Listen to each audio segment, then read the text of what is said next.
Hello friends, welcome to agriculture plus. आज हम बात करने वाले हैं पैडी की कल्टीवेशन के बारे में। चलिए शुरू करते हैं।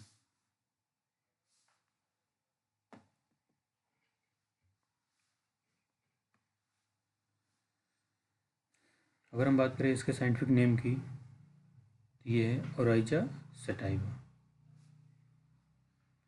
इसकी फैमिली है पोइसी, जिसका पुराना नाम ग्रेमिनी था, मतलब कि ग्रास की फैमिली। और ये डिप्लॉइड है। इसका जो क्रोमोसोम नंबर है 2n=24 है। अगर इसके ओरिजिन की बात करें तो इसका ओरिजिन साउथ ईस्ट एशिया है। हम पहले कुछ बुलेट पॉइंट्स डिस्कस करेंगे, उसके बाद हम इसके कल्टीवेशन के बारे में पढ़ेंगे।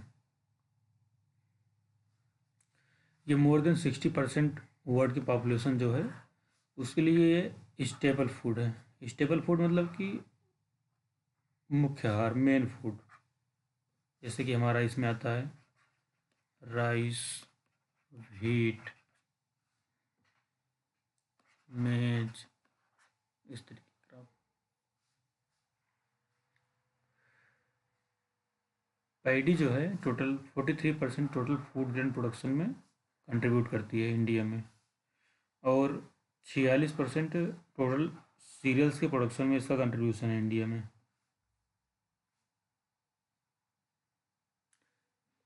ये इंडिया की फर्स्ट मोस्ट इम्पॉर्टेंट और एक्सटेंसिवली ग्रोन फूड क्रॉप है। एक्सटेंसिवली ग्रोन मतलब कि बहुत ज़्यादा एरिया में ग्रो की जाती है। जैसे कि 43 मिलियन हेक्टेयर एरिया इंडिया में है जो जिसके अंदर हम राइस ग्रो करते हैं। चलते हैं नेक्स्ट स्लाइड में।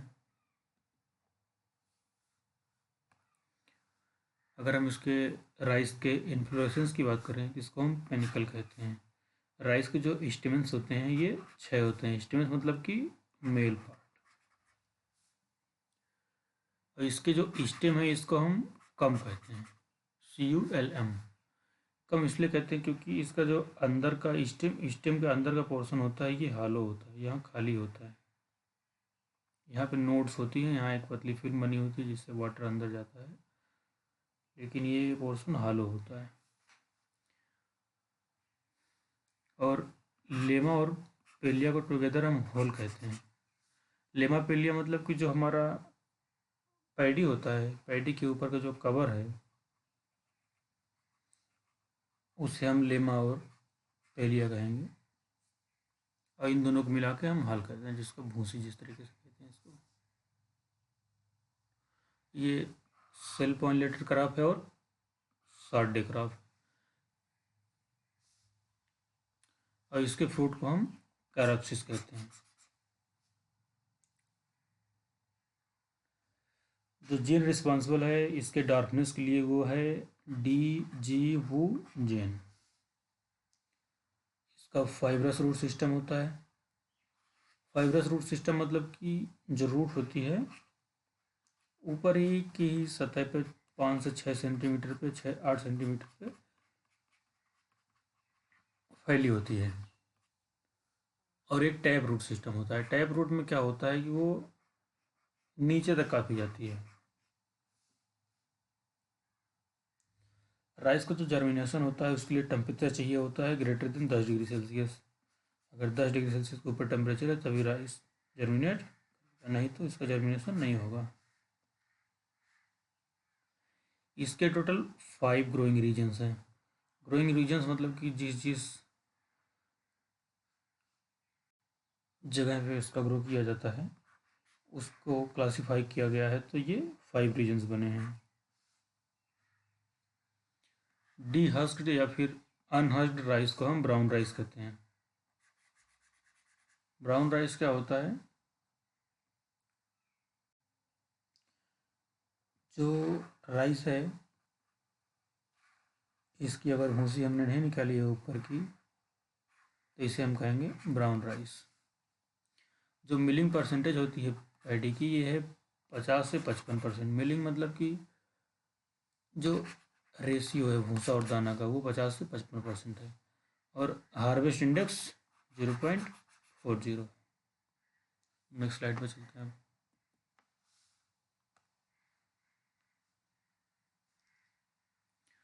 Miracle rice of India and also first hybrid कौन सी है? जया। ये 1968 में रिलीज हुई थी। काफ़ी इंपॉर्टेंट क्वेश्चन है ये, अक्सर पूछ लिया जाता है। मिरेकल राइस ऑफ इंडिया या फिर first high yielding variety.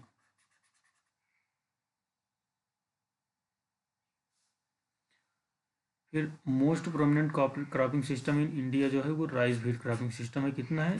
10 million hectare. Cropping system मतलब कि एक ऐसा एरिया जिसमें हम सिर्फ एक ईयर में या तो राइस ग्रो करते हैं या फिर व्हीट ग्रो कर रहे हैं। ये इस तरह का कितना एरिया है? 10 मिलियन हेक्टेयर एरिया है। ये किसके द्वारा दिया गया है? अकॉर्डिंग टू दास। अगर हम IWCP रेशियो की बात करें तो ये 1:20 है। ये इरिगेशन शेड्यूलिंग में काफ़ी हेल्प करता है। Irrigation water upon cumulative pan evaporation, इससे डायरेक्ट क्वेश्चन पूछ लिया जाता है। IWCP रेशियो ऑफ राइस इस तरीके से। अब जो गैस का इमिशन होता है राइस के फील्ड से वो होता है CH4, जिसे हम कहते हैं मेथेन गैस। अब राइस में जो एरोमा प्रेजेंट होता है ये due to di acetyl 1 propylene chemical के द्वारा होता है। वर्ड की फर्स्ट टॉप वैरायटी जो है TN1 है, जिसका नाम टाइचंग नेटिव 1। वर्ड की first high yielding dark variety जो है ये PB1 है, इंडिया के द्वारा डेवलप की गई थी। अब फिर हम बात करें first super fine aromatic hybrid of basmati variety, ये है PRS10, IRI नई दिल्ली द्वारा डेवलप किया गया था, इंडियन एग्रीकल्चर रिसर्च इंस्टीट्यूट। फिर हम बात करते हैं कि हाइब्रिड राइस कौन से मेथड से डेवलप किया जाता है। तो हाइब्रिड राइस हमारा CMS सिस्टम से डेवलप किया जाता है, मतलब कि साइटोप्लाज्मिक मेल स्टेरिलिटी।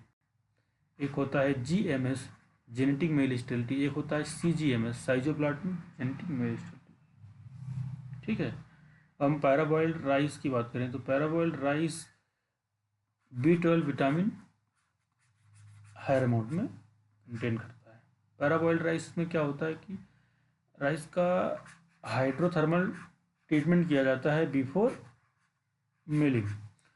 इसको गर्म पानी में रखा जाता है कुछ देर तक, उसके बाद इसको दोबारा ड्राई किया जाता है, फिर उसकी माइलिंग की जाती है। तो जो राइस जो हमारा है पैडी, इसके ऊपर जो ब्राउन ब्राउन कोटिंग होती है ये प्रोटीन की कोटिंग होती है। B12 विटामिन इसमें होता है काफ़ी ज़्यादा मात्रा में, तो ये डिपॉजिट होकर अंदर की तरफ चली जाती है। और इससे एक फ़ायदा और होता है कि हमारा पैडी है माइलिंग के समय टूटता नहीं है। Rice husk contain 15 to 18% of silica. अब जो राइस का हस्क है, हस्क मतलब कि भूसी, जो हमारा राइस के ऊपर कवर था इसको निकाल दिया गया, इसको हम कहेंगे हस्क। तो इसमें 15 से 18% सिलिका प्रेजेंट होता है, जिसकी वजह से इसको जो जानवर होते हैं, गाय भैंस इस तरीके के जानवर हैं, ये इसको खाना पसंद नहीं करते हैं क्योंकि सिलिका की मात्रा बहुत ज़्यादा होती है। अब हम बात करें पैरा और टेरा क्रॉपिंग सिस्टम की। ये ईस्टर्न इंडिया में फॉलो किया जाता है। इसमें क्या किया जाता है कि राइस की हार्वेस्टिंग की जाती है, उसके 10 दिन पहले, हार्वेस्टिंग के 10 दिन पहले इसमें लेथाइरस या फिर लेंटिल को ब्रॉडकास्ट कर दिया जाता है हायर सीड रेट में। अगर हम राइस के बाउल की बात करें तो ये है छत्तीसगढ़। हम नेक्स्ट स्लाइड पे चलते हैं। जो एवरेज लेंथ होती है अनकुक्ड बासमती राइस की, ये 7.3 मिलीमीटर होता है। ये क्वेश्चन आ चुका है एग्जाम में कई बार कि बासमती राइस का जो लेंथ होता है वो कितना होता है, 7.3 मिलीमीटर। ये अनकुक्ड राइस का होता है। अगर इसको हम कुक करेंगे, मान लीजिए आपका इतना बड़ा राइस है, ये 7.3 है, इसको जब हम कुक करेंगे तो इसके साइज हो जाएगा बड़ा, ये 10 के आसपास पहुंच सकता है। ठीक है। अगर हम बात करें फादर ऑफ हाइब्रिड राइस की तो ये हैं Yon long ping. Father of hybrid rice India की बात करें तो ये हैं ये सिद्दीकी। अगर जहाँ पे लिखा नहीं होता है कि इंडिया की बात करें किसकी बात करें तो उसको हम वर्ड ही कंसीडर करते हैं, father of hybrid rice word में, ठीक है। और father of superfine rice GS खुश। इसमें क्या है कि 25% ज़्यादा यील्ड मिलती है। फिर हम नेक्स्ट स्लाइड पर चलते हैं।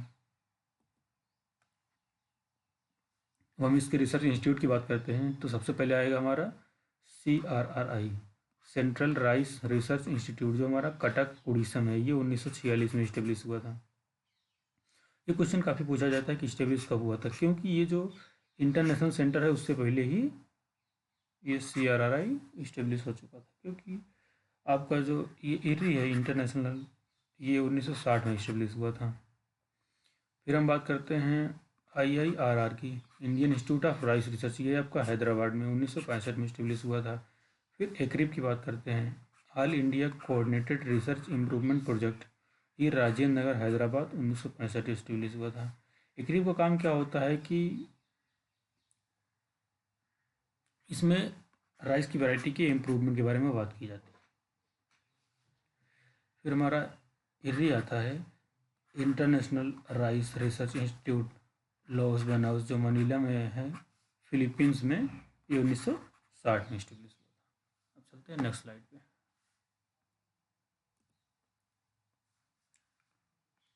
अगर हम बात करें लीडिंग एरिया की पैडी की इन वर्ल्ड में तो नंबर 1 पे चाइना है 43 मिलियन हेक्टेयर, उसके बाद इंडिया है 43 मिलियन हेक्टेयर, उसके बाद चाइना है, फिर इंडोनेशिया है। अगर हम हाईएस्ट प्रोडक्शन की बात करें वर्ल्ड में तो सबसे ज़्यादा चाइना में है 27% और इंडिया में 21%, फिर है इंडोनेशिया में। ये देखने की एक बात है कि एरिया इंडिया में ज़्यादा है लेकिन जो प्रोडक्शन है वो चाइना में ज़्यादा है, क्योंकि चाइना में सबसे ज़्यादा हाइब्रिड राइस ग्रो किया जाता है, जिसकी वजह से इसका प्रोडक्शन वहाँ पे ज़्यादा है। अगर हम एक्सपोर्ट डेस्टिनेशन की बात करें बासमती राइस की इंडिया से, एक्सपोर्ट मतलब कि अपने देश से दूसरे देश में राइस जो भेजा जाता है, कहाँ कहाँ भेजा जाता है, ईरान में, सऊदी अरब में और इराक में बासमती राइस भेजा जाता है, ठीक है। फिर हम बात करते हैं नॉन बासमती राइस के एक्सपोर्ट डेस्टिनेशन की, तो ये है सबसे ज़्यादा हम नेपाल में सप्लाई करते हैं, फिर बेनिन, फिर सेनेगल। हम नेक्स्ट स्लाइड पे चलते हैं।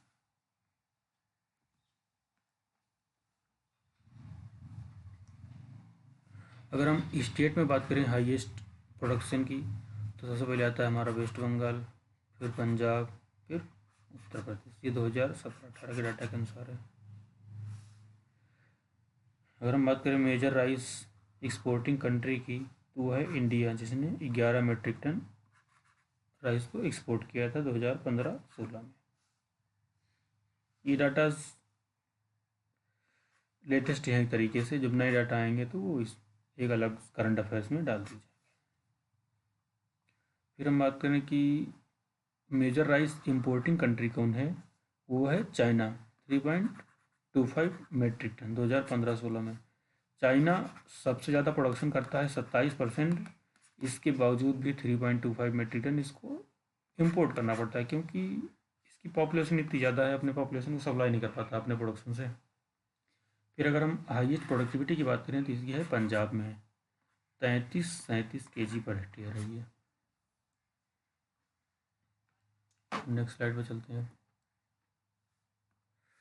अगर हम राइस के कंटेंट की बात करें क्या क्या कंटेंट करता है, तो इसमें प्रोटीन जो है वाइट राइस में 6-7% होती है, 6-7%। अगर हम प्रोटीन बात करें ब्राउन राइस की तो इसमें होता है 7.5-8%। वाइट राइस में क्या होता है कि इसको पॉलिश कर दिया जाता है, इसकी जो स्किन कवर निकालने के बाद इसको पॉलिश कर दिया जाता है, जिसकी वजह से ये दिखता तो अच्छा है लेकिन इसमें प्रोटीन की मात्रा कम हो जाती है। अगर हम फैट की बात करें तो ये है 2.5%। कार्बोहाइड्रेट की बात करें तो ये 70%। राइस, अगर हम पैराबॉइल्ड राइस में प्रोटीन की बात करें इसमें सबसे ज़्यादा होती है आपकी 8.5% राइस के केस में। अगर हम राइस के ब्रान की बात करें तो इसमें होता है 13.5% 5% प्रोटीन। ब्रान मतलब क्या होता है कि जो हमने पॉलिश किया राइस को, इसके ऊपर जो लेयर लगी थी उसकी पॉलिश किया, ये जो इकट्ठा हो गया बहुत सारा यहाँ पे, ये हो गया हमारा ब्रान। इसमें 13.5% प्रोटीन होती है।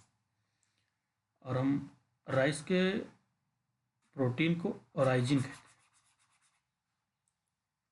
और जो राइस है ये रिच होती है लाइसिन में अप टू 4% तक, लाइसिन में रिच होती है। अब नेक्स्ट स्लाइड पे चलते हैं।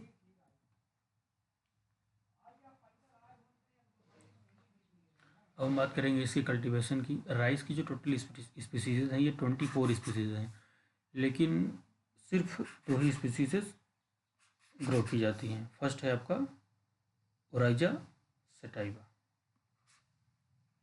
और एक होगा आपका ओराइजा ग्लेबर, उसको आगे पढ़ेंगे। सेटाइवा की हमारी 3 सब स्पीसीज हैं। ओराइजा सेटाइवा इंडिका, ये हमारी इंडिया में ग्रो की जाती है, ग्रोन इन ट्रॉपिक्स एंड सब ट्रॉपिक्स ऑफ इंडिया, ठीक है। फिर ओराइजा सेटाइवा जैपोनिका, इसके नाम से पता लग रहा है जापान में ग्रो की जाती है, ठीक है, ग्रोन इन टेम्परेट एंड सब ट्रॉपिकल रीजन ऑफ जापान। फिर आता है ओराइजा सेटाइवा जवानिका, जिसे कहते हैं बोलू राइस, या इसको हम ग्रो करते हैं इंडोनेशिया में। अगर हम प्रोडक्टिविटी की बात करें तो सबसे ज़्यादा प्रोडक्टिविटी जपोनिका राइस की होती है, फिर जवानिका, फिर इंडिका। इंडिका की प्रोडक्टिविटी सबसे कम होती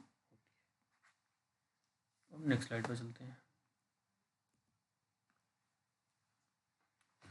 हम बात करते हैं ओराइजा ग्लेबरिमा की, जैसे हम कहते हैं अफ्रीकन राइस। ये कहाँ ग्रो किया जाता है? वेस्ट अफ्रीका में, सिर्फ वेस्ट अफ्रीका में ग्रो किया जाता है। CG14 काफ़ी इंपॉर्टेंट वैरायटी है अफ्रीकन राइस की। हाई लॉगिंग होती है, लॉगिंग मतलब कि गिरना। इसके प्लांट जो होते हैं ये काफ़ी बड़े बड़े होते हैं, इसकी वजह से जब पानी भरता है या फिर हवा चलती है तो इसमें लॉगिंग हो जाती है, प्लांट गिरने लगता है नीचे की तरफ।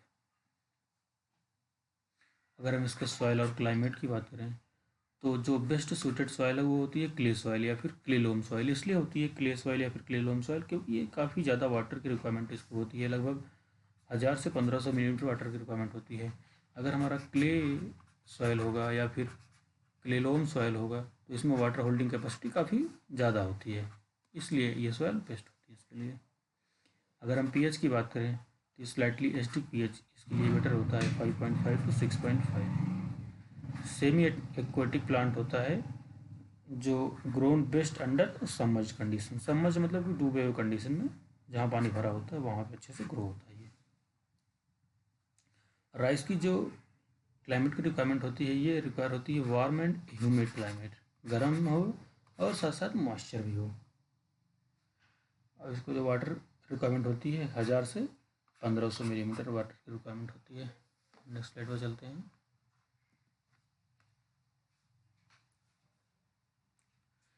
इन north eastern and southern region rice is grown in all 3 regions, sorry all 3 seasons. अब क्या है कि ईस्टर्न एंड साउथर्न रीजन में हम राइस को सभी तीनों सीजन में ग्रो करते हैं क्योंकि वहाँ पे जो टेम्परेचर है फेवरेबल रहता है राइस के लिए हमेशा। अगर हम इंडिया की बात करें तो इंडिया में 42%, ये काफ़ी इंपॉर्टेंट क्वेश्चन है, 42% टोटल जो राइस है ये रेनफेड कंडीशन में ग्रो किया जाता है।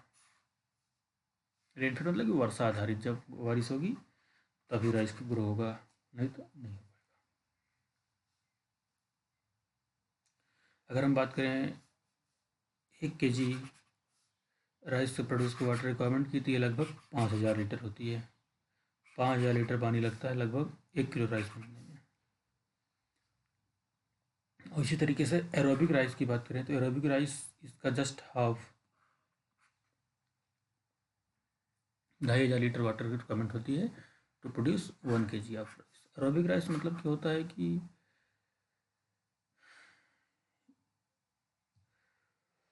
इसको बनाया गया है क्रॉस करके दो, एक जो हमारा ज़्यादा पानी खाती है, एक कम पानी खाती है, उन वैरायटी से।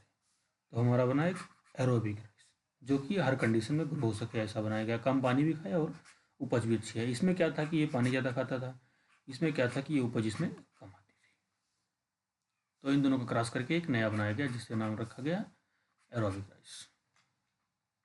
इसमें इन दोनों का मॉडरेट चीज इसमें आ गया। अगर हम इसका ग्रोथ फेजेस की बात करें तो इसमें टेम्परेचर काफ़ी क्रिटिकल होता है। अगर हम ग्रोथ की बात करें तो ग्रोथ 21 से 37 डिग्री सेल्सियस पे अच्छा होता है।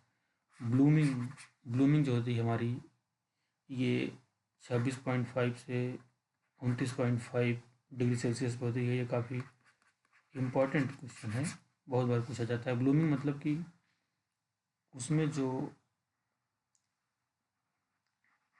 फ्लावर्स हैं जिसमें हमारा राइस का फॉर्मेशन होगा वो उसमें निकलना शुरू हो गया होगा।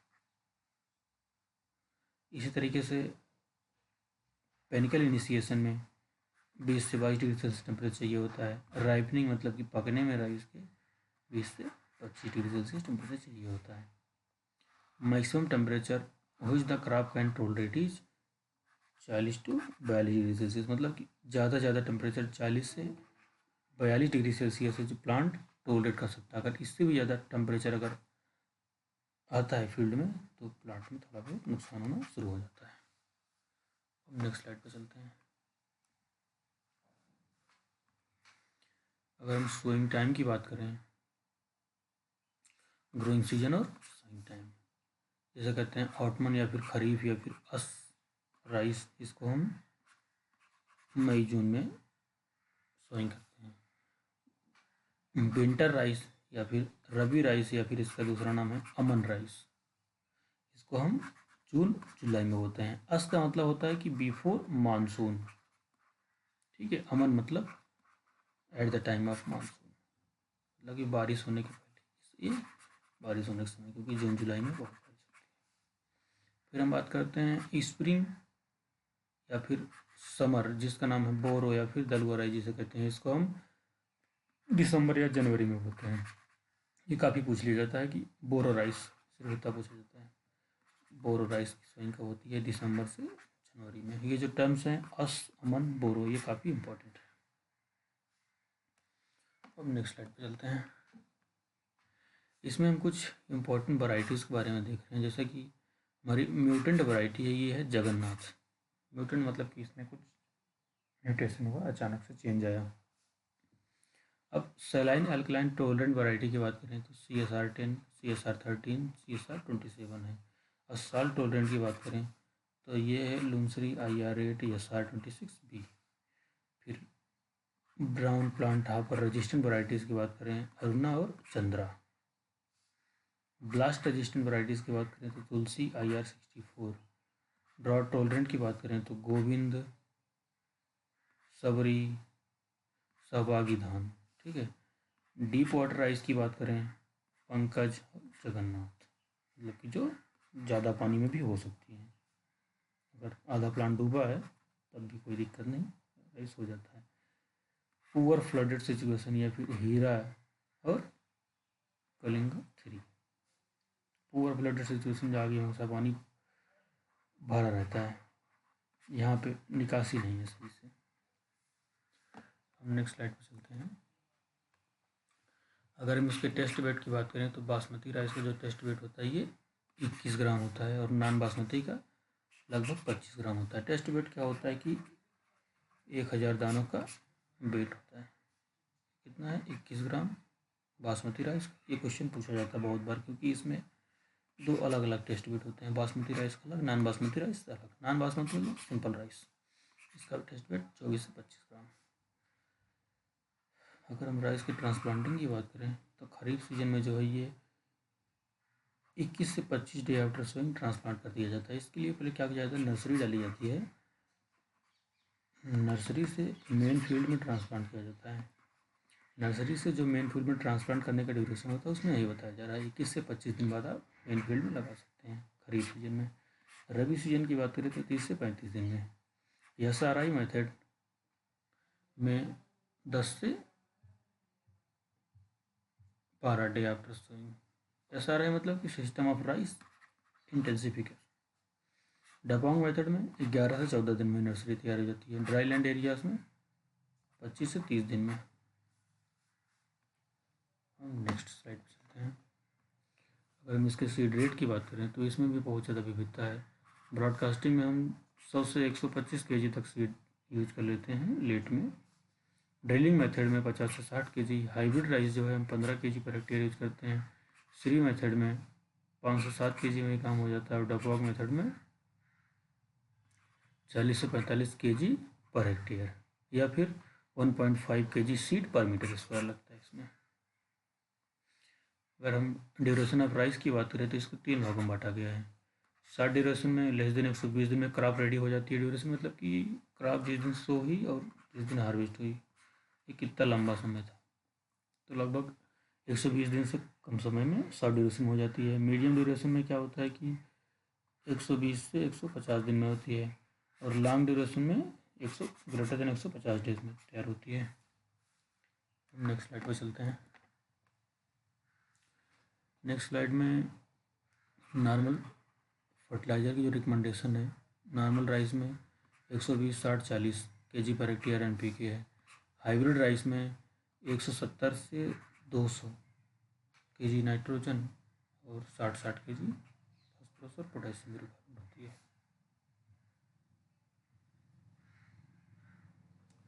Apply 25 KG per hectare of zinc if required at last puddling. अगर जिंक की रिक्वायरमेंट है फील्ड में तो आप जो पडलिंग की प्रक्रिया की जाती है उस लास्ट पडलिंग में आप इसको डाल सकते हैं। अगर हम बात करें नर्सरी एरिया की रिक्वायरमेंट की 1 हेक्टेयर के लिए तो नॉर्मली 1000 मीटर स्क्वायर एरिया चाहिए होता है, लगभग जितना हमें सोइंग करनी है उसका 1/10। ठीक है। फिर की राइस ड्राई बेड की बात करें तो 1000 meter square. Rice bed method 1250 to 1500। SRI method में 100 मीटर स्क्वायर। ड्रॉपडाउन मेथड में 40 मीटर स्क्वायर।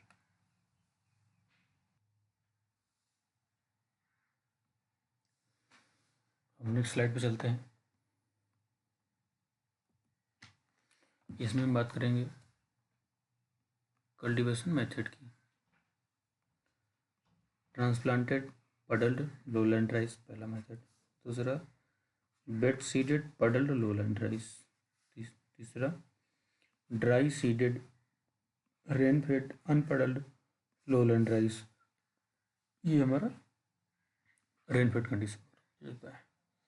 हम इसको एक एक करके डिस्कस करेंगे।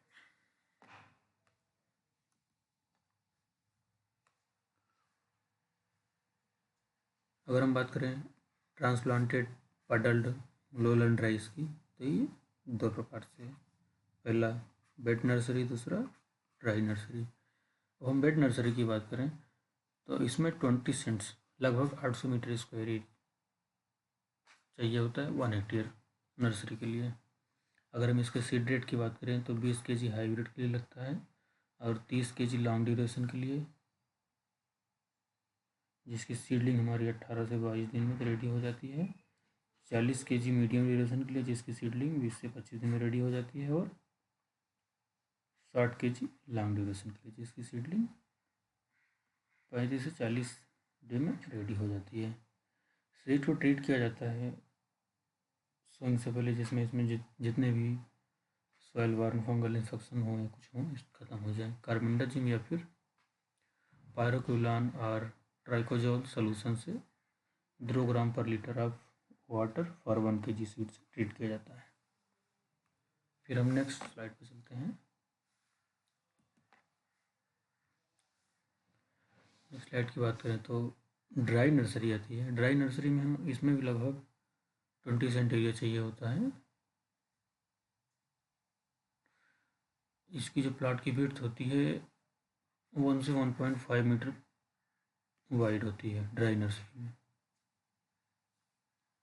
ये वाली हमारी 1 से 1.5 मीटर होगी। ऑप्टिमम एज ऑफ ट्रांसप्लांटिंग की बात करें तो 4 लीफ स्टेज। 4 लीफ स्टेज मतलब कि हमारा जो सीडलिंग डाली गई है, नर्सरी डाली गई है, उसमें जब 4 पत्ती आ जाएं तो हम इसको ट्रांसप्लांट कर सकते हैं। मेन फील्ड की मैनेजमेंट की बात करें तो flood the field 1 or 2 days before ploughing and allow water to soak इन।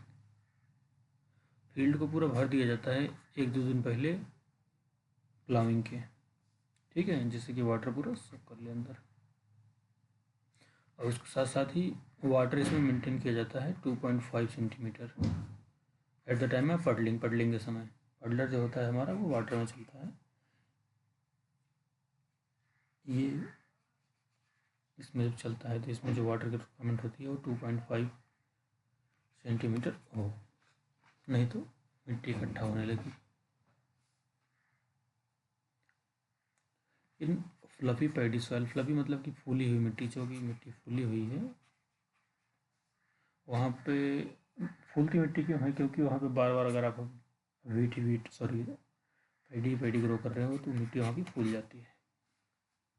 तो इसको कंपेयर करने के लिए इसमें स्टोन रोलर चलाया जाता है 400 kg का, या फिर मॉइस्चर लेवल और favourable condition of soil which is approximately 13 to 18%। Moisture level maintain किया जाता है 13 से 18% तक। नेक्स्ट स्लाइड पर चलते हैं। हम देख रहे हैं यहाँ पे कि फ्लफी सॉइल फॉर्म क्यों होती है। फ्लफी सॉइल फॉर्म इसलिए होती है due to continuous submergence of field under rice crafting system. जहाँ पे साल के तीनों सीजन राइस ग्रो किया जाता है वहाँ पे फ्लफी कंडीशन हो जाती है। अगर हम मैनेजमेंट की बात करें सोडिक सॉइल की, इसमें जिप्सम या फिर जिंक का या फिर दोनों का एप्लीकेशन करते हैं एज पर रिक्वायरमेंट, और ग्रीन लीफ मैन्योरिंग भी करते हैं 5 टन पर हेक्टेयर 10 से 15 डेज बिफोर ट्रांसप्लांटिंग। ट्रांसप्लांटिंग है 10 से 15 डेज बिफोर। अगर हम सैलाइन सॉइल की बात करें तो saline soil provide lateral and main drainage channel. ये लेटरल और मेन ड्रेनेज चैनल प्रोवाइड करता है 60 सेंटीमीटर डीप और 45 सेंटीमीटर वाइड। अब लेटरल चैनल ये है हमारा,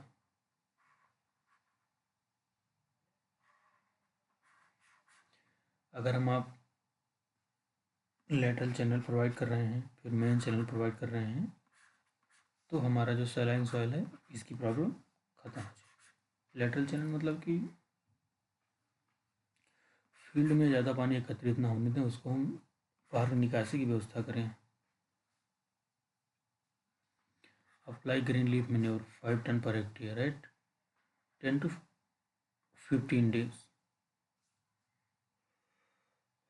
और नेक्स्ट में 25% of extra dose nitrogen in addition to recommended P and K and zinc sulphate at the rate of 37.5 kg per hectare at the time of planting apply किया जाता है। अब नेक्स्ट स्लाइड पर चलते हैं। अगर हम बात करें एसिड सॉइल की तो एसिड सॉइल में हम सिंपली लाइम का अप्लीकेशन करते हैं 2.5 per hectare before last planting seedlings in the main field बात करें तो soil medium and low fertility and high fertility. अगर हम ड्यूरेशन की बात करें तो शॉर्ट ड्यूरेशन में, मीडियम ड्यूरेशन में, लॉन्ग ड्यूरेशन में फर्टिलिटी के हिसाब से, और हाई में इस तरह से इसके हिसाब से। स्पेसिंग की बात करें तो 15x10 रखा गया है शॉर्ट में, 20x15 मीडियम में, 20x15 लॉन्ग में, जो हमारा मीडियम और लो फर्टिलिटी होगा। अगर हाई फर्टिलिटी की बात कर रहे हैं तो स्पेसिंग हमारी 20x15, शॉर्ट के लिए, मीडियम के लिए 20x15, सॉरी शॉर्ट के लिए 20x10, मीडियम के लिए 20x15, लॉन्ग के लिए 20x20। अगर हम हिल्स पर मीटर स्क्वायर की बात करें तो 66 रहेंगे इसमें, शॉर्ट में, मीडियम में 50 और लॉन्ग में 33। ये जब तक होगा मीडियम और लॉन्ग लो फर्टिलिटी में। हाई फर्टिलिटी की बात करें तो 50, 33, 25। हिल्स पर मीटर स्क्वायर होता है कि 1 मीटर स्क्वायर एरिया मान लीजिए आपका है तो इसमें कितने प्लांट आपने ट्रांसप्लांट किए। अगर हम ट्रांसप्लांटिंग की बात करें तो लगभग 2 to 3 सीडलिंग्स पर हिल शॉर्ट ड्यूरेशन के लिए, 2 सीडलिंग फॉर मीडियम ड्यूरेशन के लिए और लॉन्ग ड्यूरेशन वैराइटीज़ के लिए यूज किया जाता है। अगर हम प्लांटिंग डेप्थ की बात करें तो 3 to 4 सेंटीमीटर डेप्थ में इसको ट्रांसप्लांट किया जाता है।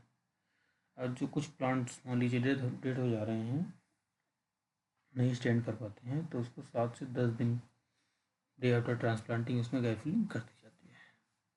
और नेक्स्ट स्लाइड पर चलते हैं।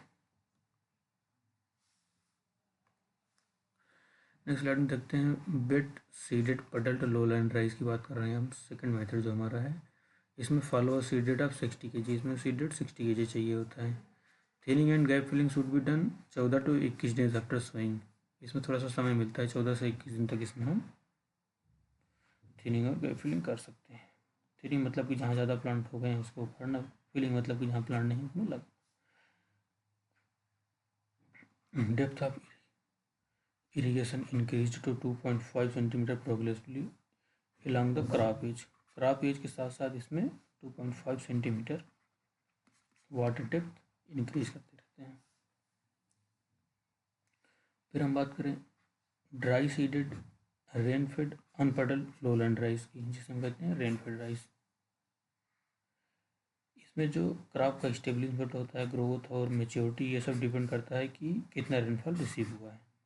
और इसमें जो सीड रेट चाहिए होता है 75 kg पर हेक्टेयर चाहिए होता है dry seed for any recommended variety. Depth of sowing इसमें भी लगभग 3 से 5 सेंटीमीटर होती है। And the top soil can be made compared with labelling board, और टॉप सॉइल को कंपेयर कर सकते हैं लेबलिंग बोर्ड द्वारा। और हमारा जो फर्टिलाइजर का ब्लैंकेट रिकमेंडेशन है, ब्लैंकेट मतलब कि बिना सॉइल टेस्टिंग के ऐसे ही दे दिया जा रहा है फर्टिलाइजर, ये है 50-25-25 kg NPK per hectare. Next slide पर चलते हैं। ये हमारा आता है ड्राई सीडेड अपलैंड राइस। इसमें जो सीडेड चाहिए होता है ये 20 kg पर हेक्टेयर चाहिए होता है। नर्सरी की मैनेजमेंट की बात करें तो बेसल एप्लीकेशन किया जाता है DAP का eight the rate of 2 kg% of nursery area. Percent मतलब %। If the soil is heavy apply 4 kg of gypsum % of nursery area 10 days before pulling of seedlings. अगर हम जिप्सम का एप्लीकेशन नहीं करते हैं नर्सरी में, तो जब हम इसकी अपरूटिंग करेंगे, पुलिंग करेंगे, तो ये यहाँ से टूट जाएगा। अब नेक्स्ट स्लाइड पर चलते हैं। एज ऑफ सीडलिंग की बात करें तो 20 से 25 डी, स्पेसिंग 20x10 सेंटीमीटर में 50 हिल्स पर मीटर स्क्वायर आने चाहिए। 25x10 में 40 हिल्स पर मीटर स्क्वायर आने चाहिए। And according to soil fertility. अगर हम बात करें सीडलिंग्स पर हिल की तो 1 लगाई जाती हैं। 1 सीडलिंग मतलब कि एक प्लांट ही ट्रांसप्लांट किया जाता है एक हिल पे। फर्टिलाइजर के रिकमेंडेशन की बात करें तो 175-60-60 NPK kg पर हेक्टेयर डाला जाता है। इसमें एक क्वेश्चन जरूर पूछा जाता है कि हाइब्रिड राइस में हम यूरिया कितना देते हैं, तो हम इतना याद रखना चाहिए कि जो नॉर्मल डोज है उससे ज़्यादा देते हैं।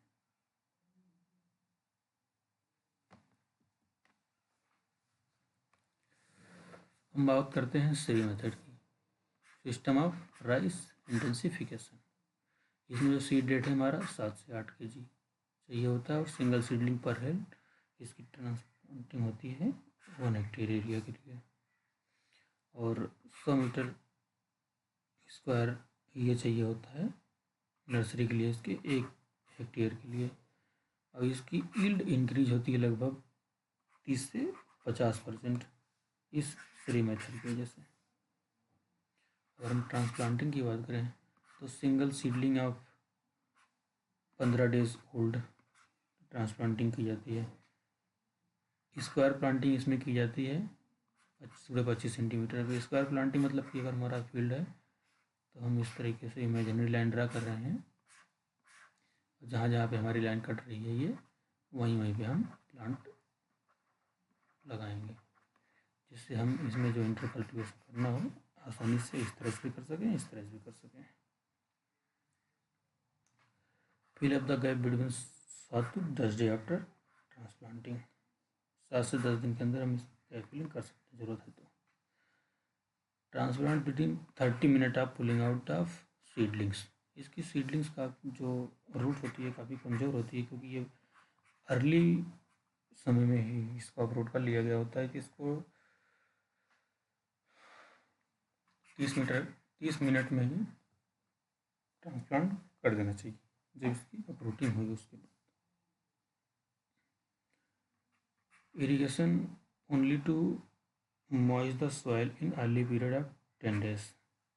इसको जो इरीगेट किया जाता है वो सिर्फ सॉइल को मॉइस्ट करने के लिए किया जाता है अगले 10 दिन तक। ज़्यादा पानी भरेंगे तो हमारा जो सीडलिंग है ये खराब हो जाएगी, उखड़ सकती है। Restoring irrigation to maximum depth of 2.5 centimetre. उसके बाद हम 2.5 सेंटीमीटर डेप्थ तक इसमें इरीगेशन को फिट करते हैं। यूज़ रोटरी वीडर या फिर cono weeder for weed control in row zone. ये जो हमने स्क्वायर प्लांटिंग की थी, इसकी वजह से हमारा जो रोटरी वीडर या फिर कोनो वीडर है इसमें आसानी से चल जाता है, इसमें जो वीड होते हैं वो ख़त्म कर देता है। हम नेक्स्ट स्लाइड पर चलते हैं। अभी आता है कि नाइट्रोजन का मैनेजमेंट थ्रू एलसीसी। एलसीसी मतलब कि लीफ कलर चार्ट। एक स्ट्रिप होती है इस तरीके की, इसमें अलग अलग कलर दिखाए गए होते हैं। उस कलर के हिसाब से हम लीफ को मिलान करते हैं और पता करते हैं कि कितना नाइट्रोजन की रिक्वायरमेंट है। इसमें जो ऑब्जर्वेशन किया जाता है, take observation from 40 day of transplanting in transplanted rice और 21 days after sowing in direct seeded rice. मतलब कि डायरेक्ट सीडेड में 21 दिन बाद हम इसमें चेक कर सकते हैं कि कितना नाइट्रोजन की रिक्वायरमेंट है, और ट्रांसप्लांटेड में 14 दिन के बाद। एलसीसी की जो क्रिटिकल वैल्यू है ये है 3। मतलब कि इसमें कोई थर्ड स्ट्रिप होगी, अगर उस स्ट्रिप पे हमारा लीफ का कलर मैच कर रहा है तो नाइट्रोजन की बहुत ज़्यादा ज़रूरत है, सख्त ज़रूरत है।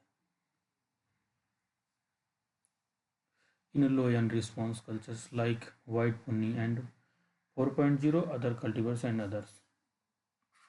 वाइट पुन्नी में 3 और अगर 4 अदर कल्टिवर्स और हाइब्रिड्स में क्रिटिकल होता है। अगर 4th नंबर का स्ट्रिप मैच कर रहा है कलर तो हमें नाइट्रोजन की ज़रूरत है फील्ड को। अगर 10 पत्ती का आपने ऑब्जर्वेशन लिया और 6 में कलर मैच कर रहा है उस तरीके का, तो आप यन का application 35 kg N per hectare in dry season और 30 kg पर हेक्टेयर इन वेट सीजन पर एप्लीकेशन देंगे। अब नेक्स्ट स्लाइड पर चलते हैं। अगर हम ऑयल कंटेंट की बात करें तो oil content in rice bran. Rice का ब्रान जो होता है, आपने बताया था कि मैं जो हमारा राइस है इसके ऊपर से कोटिंग थी इसको निकाल लिया गया, जब बहुत सारा हो गया ये ब्रान हुआ। इसमें राइस के ब्रान में जो ऑयल होता है ये 12 से 18% होता है, और पैरा बॉइल्ड राइस के ब्रान में 20 से 25% होता है, सॉरी 20 से 28% होता है। और डी ऑयल्ड ब्रांड में 1 से 3%। डी ऑयल्ड मतलब कि एक बार इसमें से ऑयल निकाल गया और दोबारा अगर इसमें दोबारा से मशीन में लगा निकाला जाता है तो 1 से 3% तक दोबारा इसमें भी ऑयल निकल आता है। अगर हम बात करें हार्वेस्टिंग की, तो हार्वेस्टिंग में 80% जो इसके स्पाइकलेट्स होते हैं वो राइप हो गए तो हम इसकी हार्वेस्टिंग कर सकते हैं। Harvest eight 20 to 26% moisture. 20 से 26% मॉइस्चर है प्लांट में, तो इसकी हम हार्वेस्टिंग करेंगे। और इसका स्टोरेज हम 14 डिग्री सेल्सियस कर सकते हैं, सॉरी 14% मॉइस्चर पे कर सकते हैं। लगभग जितने भी सीरियल क्रॉप्स हैं उनका जो स्टोरेज मॉइस्चर होता है ये 14% ही होता है। अब नेक्स्ट स्लाइड पर चलते हैं, बात करते हैं हाइब्रिड राइस की। हाइब्रिड राइस डेवलप किया गया था CMS मेथड के द्वारा और restorer line, cytoplasmic male sterility और फिर restorer line.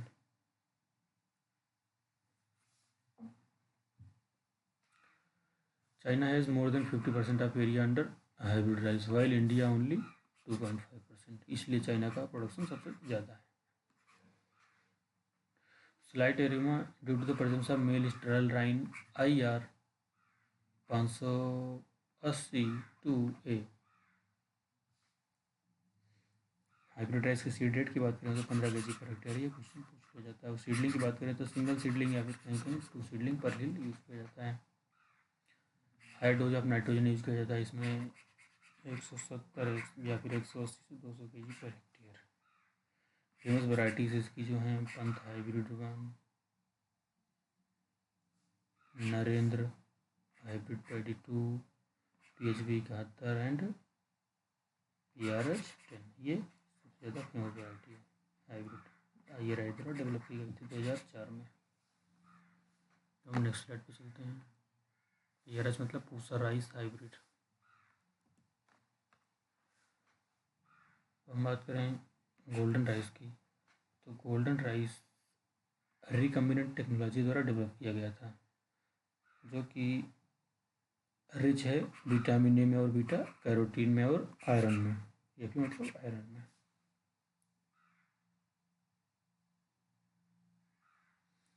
Developed by Ingo Potrykus and doctor Peter Beyer, Germany में 1999 में।